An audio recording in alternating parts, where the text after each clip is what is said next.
Assalamualaikum warahmatullahi wabarakatuh. Perkenalkan, nama saya Muhammad Zulfikar dengan NIM D1B122037 dari kelas B.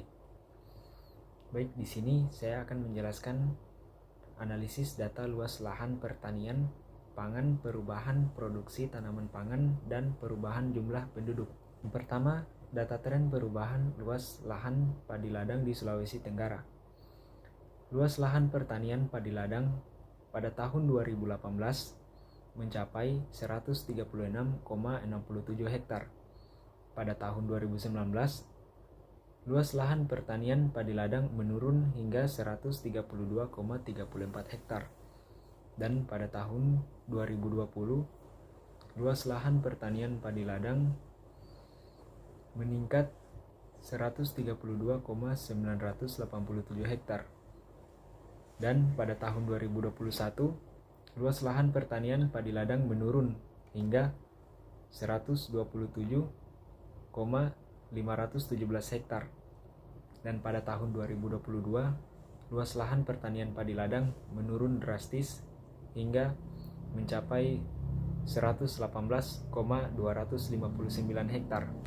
Kemudian selanjutnya, data tren perubahan luas lahan padi sawah di Sulawesi Tenggara. Pada tahun 2018, luas lahan pertanian padi sawah mencapai 54.635,1 hektar. Kemudian pada 2019, luas lahan pertanian padi sawah meningkat hingga 66.868,3 hektar. Dan pada tahun 2020, luas lahan pertanian padi sawah menurun hingga 49.632,7 hektar. Dan pada tahun 2021, luas lahan pertanian padi sawah menurun 12.725 hektar. Dan pada tahun 2022 menurun drastis hingga 118,26 ribu hektar. Selanjutnya, data tren perubahan luas lahan pertanian jagung di Sulawesi Tenggara. Pada tahun 2018, luas lahan pertanian jagung mencapai 54.635,1 hektar, dan pada tahun 2019 meningkat menjadi 66.868,3 hektar. Dan pada tahun 2020, luas lahan pertanian jagung menurun mencapai 49.632,7 hektar. Dan pada tahun 2021, luas lahan pertanian jagung kembali menurun hingga 36.732,3 hektar. Dan pada tahun 2022, luas lahan pertanian jagung kembali meningkat mencapai 38.973,2 hektar. Selanjutnya, data tren perubahan produksi padi ladang di Sulawesi Tenggara. Pada tahun 2018, hasil produksi padi ladang mencapai 499,1 hektar, dan ini hasil produksinya mencapai 500 ton. Kemudian pada tahun 2019, hasil produksi padi ladang mencapai 519,71 hektar, dan ini meningkat. Kemudian hasil produksinya itu mencapai 500 ton. Kemudian pada tahun 2020, hasil produksi padi ladang meningkat hingga 532,77 hektar. Dan hasil produksinya itu mencapai 500 ton. Kemudian pada tahun 2021, hasil produksi padi ladang kembali menurun hingga 530,38 hektar. Dan hasil produksinya mencapai 500 ton. Kemudian pada tahun 2022, hasil produksi padi ladang kembali menurun drastis hingga 327,43 hektar, dan hasil produksinya itu hanya mencapai 300 ton. Selanjutnya, data tren perubahan produksi padi sawah di Sulawesi Tenggara. Pada tahun 2018, hasil produksi padi sawah mencapai 499,1 hektar dan hasil produksinya itu mencapai 500 ton. Pada tahun 2019, hasil produksi padi sawah meningkat hingga 519,71 hektar dan hasil produksinya itu meningkat hingga 520 ton. Kemudian pada tahun 2020, hasil produksi padi sawah mencapai 532,77 hektar dan ini sangat meningkat. Kemudian hasil produksinya itu meningkat hingga 530 ton. Kemudian pada tahun 2021, hasil produksi padi sawah menurun hingga 530,3 hektar dan hasil produksinya itu mencapai 530 ton.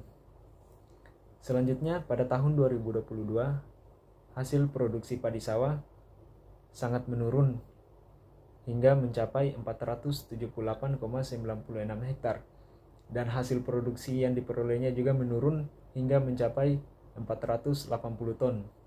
Selanjutnya, data tren perubahan produksi jagung di Sulawesi Tenggara. Pada tahun 2018, hasil produksi jagung mencapai 221.478,39 hektar dan ini mencapai 200.000 ton. Kemudian pada tahun 2019, hasil produksi jagung meningkat hingga 279.170,45 hektar dan ini hasil produksinya meningkat ke 250.000 ton. Kemudian pada tahun 2020, hasil produksi jagung menurun hingga 165,146 hektar dan hasil produksinya itu menurun hingga 150.000 ton. Kemudian pada tahun 2021, hasil produksi jagung mencapai 150.665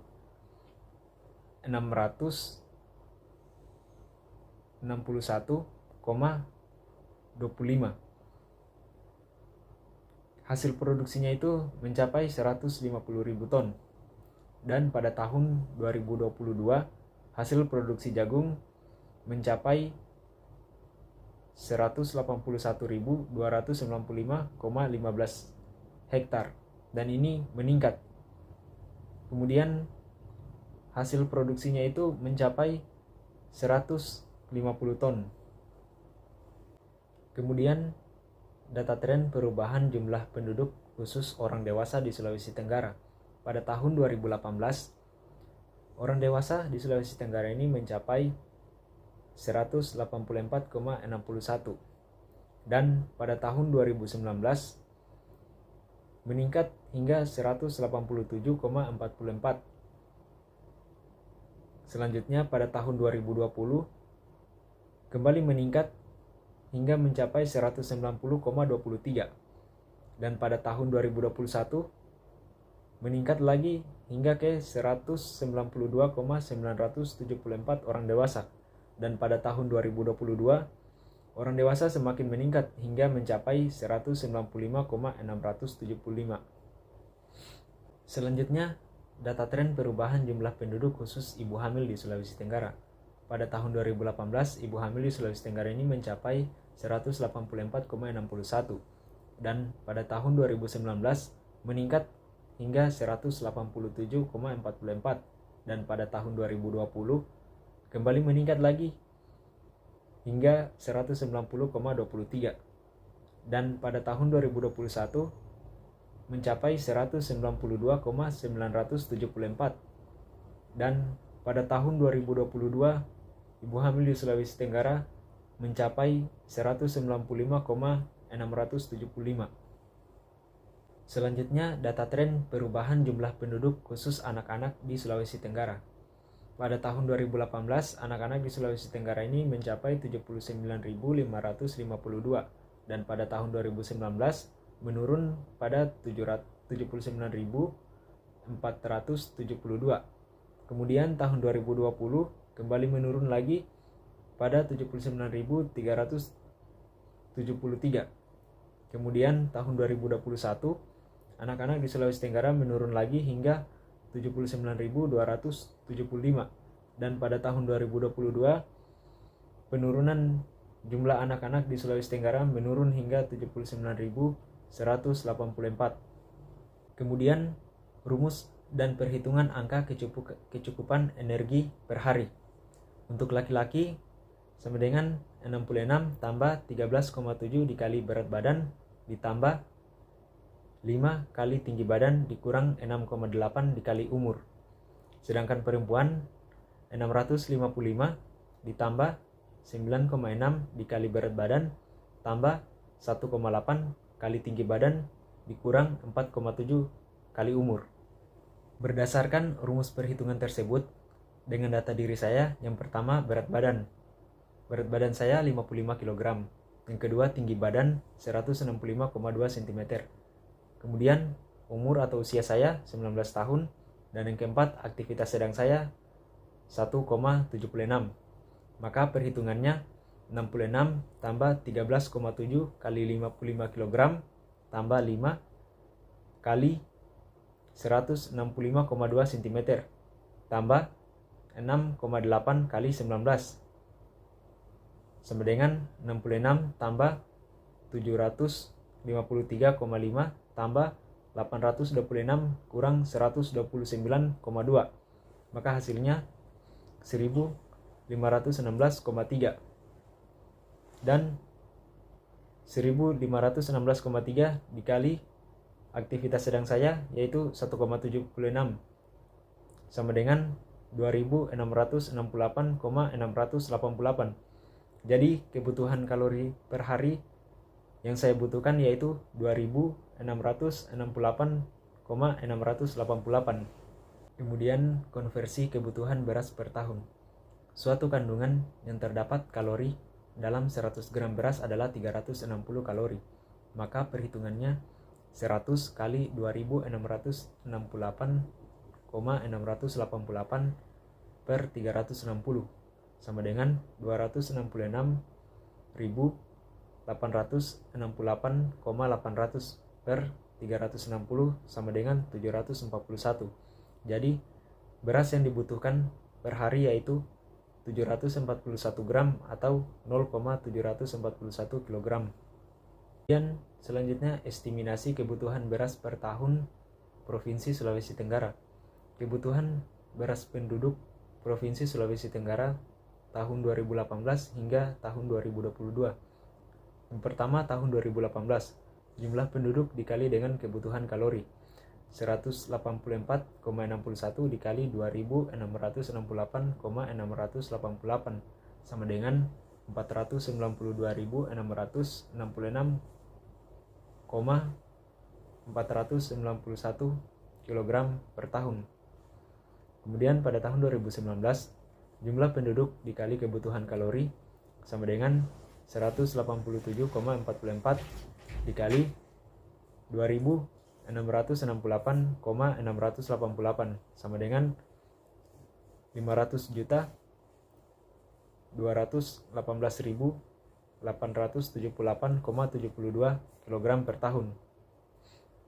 Kemudian pada tahun 2020, jumlah penduduk dikali kebutuhan kalori sama dengan 190,23 dikali 2668,688 sama dengan 507.664.518,24 kg per tahun. Kemudian pada tahun 2021, jumlah penduduk dikali kebutuhan kalori sama dengan 192,974 kali 2668,688 sama dengan 514.987.398,112 kg per tahun. Kemudian pada tahun 2022, jumlah penduduk kali kebutuhan kalori sama dengan 195,657 dikali 2668,688 sama dengan 522.147.488,16 kg per tahun. Kemudian kesimpulan yang dapat saya ambil yaitu dari hasil beberapa data yang dikumpulkan pada hasil perhitungan tersebut bahwa luas lahan pangan dan produksinya memiliki perbandingan yang sangat jauh dari estimasi kebutuhan di setiap tahunnya. Kemudian masalah sistem pangan di Provinsi Sulawesi Tenggara. Sulawesi Tenggara sering menghadapi masalah terkait pangan, yang dimana masalah tersebut mengenai ketidakstabilan harga pangan, kurangnya infrastruktur pertanian, akses yang terbatas. Adapun solusi yang dapat diambil untuk mengatasi masalah tersebut, yang pertama itu meningkatkan infrastruktur pertanian. Yang kedua, mengembangkan pertanian yang berbasis teknologi. Dan yang ketiga, peningkatan kapasitas petani.